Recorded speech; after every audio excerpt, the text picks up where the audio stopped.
भाई महेंद्र ने कुछ दिन पहले निमंत्रण दिया कि मेरे चैनल का 1 साल पूरा हो रहा है और साल पूरा होने पे मैंने अलवर में एक कार्यक्रम रखा है, उसमें आप भी आमंत्रित हैं, आप भी पधारें।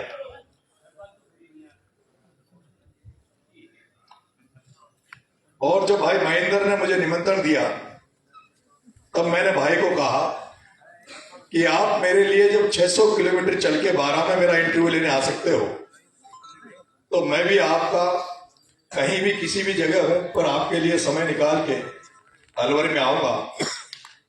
और आज मैं आपके बीच में हूं। अलवर से मेरा एक विशेष रिश्ता है। जब मैं राजस्थान विश्वविद्यालय में छात्र राजनीति में था तो अलवर से 3 लड़के छात्र राजनीति में जयपुर में जाके वो चुनाव जीत के आए, जिसमें अलवर से एक मनीष जी यादव थे, एक भाई ललित जी यादव थे। अलवर में नहीं था, मैं तो अलवर ही मानता हूं भाई यादव तो अलवर में ही ज्यादा है। तो मेरा ये मानना था कि संभाग ही है। भाई मनीष यादव, भाई ललित यादव और पवन यादव, ये 3 लोग इधर से थे। और मैं सौभाग्यशाली हूं, एक भाई नरसी किरार, ये जो लोग चारों जो विश्वविद्यालय की राजनीति में थे उनमें से मैंने 3 लोगों का साथ दिया। और जिन 3 लोगों का साथ दिया उनमें से 2 लोग आज विधायक हैं, जिनमें भाई मनीष यादव और भाई ललित यादव। एक भाई पवन यादव था जिसके मैं विरोध में रहा, और भाई नरसी किरार का भी मैंने बहुत योगदान दिया उसके चुनाव में भी, उसके लिए बहुत मेहनत की। और उसने पिछले चुनाव में निर्दलीय के रूप में यहाँ प्रयास भी किया था, सफल नहीं हो पाया। लेकिन मैं खुशनसीब हूं कि जिन विश्वविद्यालय में छात्रों के बीच में जहां छात्र राजनीति में रहे वहां से आज बहुत सारे हमारे साथी इस विधानसभा में पहुंचे हैं। उनमें से चाहे मुकेश जी भाकर हो, रामनिवास जी गावड़िया हो, हमारे अभिमन्यु पूनिया हो, ये सब लोग हमारे सहपाठी के साथ में राजनीति कर रहे थे। खुशी होती है कि सब लोग आज विधानसभा में है, और दुर्भाग्य से मैं विधानसभा में नहीं पहुंच पाया। और दुख इस बात का है कि मैंने कांग्रेस का टिकट मांगा, लेकिन आदरणीय भंवर साहब की कोई कृपा ऐसी हुई कि मुझे टिकट नहीं मिल पाया। अगर उनका टिकट मिल जाता तो मैं जीत जाता, पर उनकी कृपा हुई जिससे टिकट कट गया। लेकिन मैंने 45,000 वोट लेके मैं पहली बार आरोपी से चुनाव लड़ा और 45,000 मुझे वोट मिला।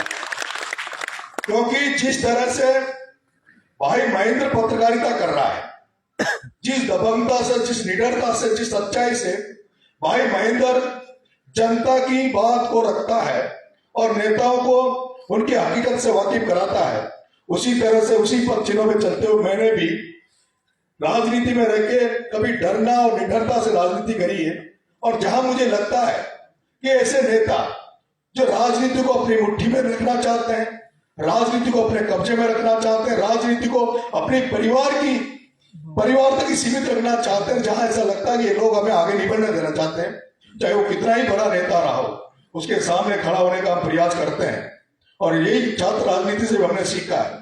और जिसका कारण है कि मुझे एक केवल छात्र राजनीति में एनएसयूआई से जनरल सेक्रेटरी बना, लेकिन 20 साल से मैं कांग्रेस पार्टी में टिकट मांग रहा हूं और टिकट मिला नहीं। क्योंकि जो कांग्रेस में कुछ लोग ऐसे बैठे हैं जो नहीं चाहते कि गांव के लड़के, पढ़े लिखे योग्य लोगों को मौका मिले। और हो सकता है यही कारण रहा कि मुझे 20 साल कोई मौका नहीं मिला, और इस कारण से पहली बार मैंने निर्दलीय के रूप में प्रयास किया। 45,000 वोट मुझे उस हाड़ौती एरिया से मिले जहां यहाँ से 50 साल पिछड़ा हुआ एरिया है, वहां गरीबी है। लेकिन मैं भाई महेंद्र को धन्यवाद देना चाहता हूं कि भाई महेंद्र ने मुझे वहां जाकर मेरा इंटरव्यू लिया, मुझे अपने चैनल में मौका दिया। और जैसे बाबा बालकनाथ जी यहाँ कह रहे थे कि उनके व्यूज लाखों में आए, उनकी माता जी के लाखों में आए, जब भाई महेंद्र ने मेरा इंटरव्यू लिया तो मेरा इंटरव्यू शायद मिलियनों में वो गया था और हाड़ौती की राजनीति को बदल के आया। क्योंकि जब मेरा परिचय भाई महेंद्र से हुआ तो महेंद्र से मैं जब चर्चा करता हूँ, बात करता हूँ, तो इसके जहन में कहीं ना कई सारी चीजें हैं, इसके अंदर घुटन सी है कि राजनीति में हो, चाहे मीडिया में हो, चाहे बिजनेस में चले जाओ आप, जब भी कोई गांव का व्यक्ति, जब भी कोई गांव से निकल के ग्रामीण परिवेश से व्यक्ति जब आगे बढ़ना चाहता है तो उसको वो शिक्षा, वो संरक्षण नहीं मिल पाता, वो उसको मदद नहीं मिल पाती जो मदद लेता है। मेरा एक भाई अभी कह रहा था कि जिस मकान में महेंद्र किराए के मकान में रहता है, जिस किराए के मकान में रहता है, तो इसके जो मकान मालिक थे भाई विक्की मीणा, वो बता रहा था कि महेंद्र ने इस मीडिया के पहले बहुत प्रयास किए। महेंद्र ने एक बार कोचिंग खोली, इसी अलवर में इसने कोचिंग खोली, उस कोचिंग में इसको सफलता मिली। उसके बाद इसने 2-3 जगह प्रयास किए कि ये अपने आप को स्थापित करे, लेकिन इसके आर्थिक रूप से इतना मजबूत नहीं था, घरेलू स्थिति ठीक नहीं थी, घरेलू परिस्थितियां ऐसी थी कि इसको आगे नहीं बढ़ने दे रही थी। लेकिन आज जब इसने ये मीडिया का जो माध्यम पकड़ा है, और जिस मीडिया के माध्यम में भी निडर होके घर वालों की बात के हिसाब से नहीं चल के खुद की हिम्मत जुझारूपन से जो मीडिया में अपनी आगे बढ़ रहा है, उससे हमें बहुत प्रेरणा और गुरूर होता है। एक गांव का बच्चा जिसके आगे पीछे कुछ नहीं है, जिसके पीछे कोई सुरक्षा नहीं है, वो अपनी हिम्मत के, अपने जज्बे के और जुनून के भरोसे आगे बढ़ रहा। हम भगवान से कामना करते हैं कि ऐसे जो बच्चे इस तरह की राजनीति में या किसी भी क्षेत्र में आए, उनको हमें प्रोटेक्ट करना चाहिए, उनको हमें आगे बढ़ाना चाहिए। जब भी मेरा भाई इंटरव्यू ले रहा था 12 में मेरे घर पे, इसने पूछा कि भाई हाड़ौती में कौन कौन ऐसे लीडर है जिनको मैं इंटरव्यू लूं और जो मेरा मुझे इंटरव्यू दे। मैंने कहा कुछ नेता तो यहाँ ऐसे हैं, अगर उनको ये पता लग जाएगा कि तुम उससे हकीकत पूछोगे या उनसे कड़वा सच उनसे उनके सामने लाओगे तो वो तुम्हें इंटरव्यू नहीं देंगे। पर मैंने कुछ नाम बताए, एक दो नाम जिनके पास ही गया, लेकिन मैंने कहा कि हाड़ौती के नेताओं की, यहाँ की राजनीति जो है, नेता है वो कहीं भी दबंगता की राजनीति करते हैं, बाहुबली टाइप भी है। लेकिन इसने कहा कि भैया को डरने की जरूरत नहीं, मैं चला जाऊंगा। और जो इसने यहाँ नहीं बताया, जो किसी ने नहीं बताया, मैं बताना चाहता हूं। ये कोटा में एक वरिष्ठ नेता के यहाँ घर में इंटरव्यू लेने चला गया, और जब ये घर में गया तो कमरे में, बंद कमरे में उनसे जब इंटरव्यू ले रहा था, और जब इसने उनसे तीखे सवाल पूछे, और जब तीखे सवाल पूछने के बाद जब इंटरव्यू बंद हो गया, तो उस नेता ने कहा कि अभी तेरे बोरी बिस्तर इसको समेट ले और इसको बंद कर दो, कॉल लॉक लगा दो, पहले इसको डिलीट कर, नहीं तो उसके बाद तू बाहर जाएगा, नहीं जिंदा नहीं जाएगा। और ये हकीकत है। मुझे इसने फिर इससे उसने डिलीट, वो वीडियो इसको डिलीट करना पड़ा। इसके बाद इसको कैसे वहां ये बच के निकला। मैंने फिर इसके जैसे ही बाहर आया, मैंने कहा भाई इंटरव्यू हो गया कि भाई साहब आज जो इंटरव्यू हुआ ऐसा तो जिंदगी में कभी नहीं हुआ। बड़ा क्या हुआ कि भैया बच के निकला हूं। और तो मैंने कहा अगले का इंटरव्यू कि भाई साहब हाड़ौती में नहीं लूंगा, मैं उनका एड्रेस मुझे जयपुर में बता दो, वहां इंटरव्यू ले लूंगा।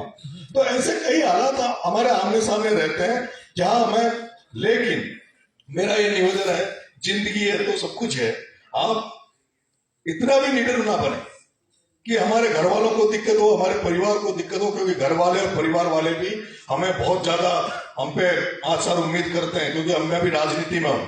और जिस तरह की मैंने भी राजनीति की, जूली साहब हंस रहे हैं क्योंकि हमारे 12 के प्रभारी रहे, और जूली साहब की कृपा हो जाती तो मैं भी एमएलए बन जाता। तो इसलिए, क्योंकि मैं भी जैसे भाई महेंद्र प्रयास कर रहा हूं, वैसे मैं भी प्रयास कर रहा हूं। और अब मैंने एक बात मन में बिठा ली, कि चाहे वो राजनीति हो, चाहे वो बिजनेस का सेक्टर हो, चाहे वो पत्रकारिता हो, हम जो ग्रामीण परिवेश से आते हैं, हमें कोई मौका देने वाला नहीं।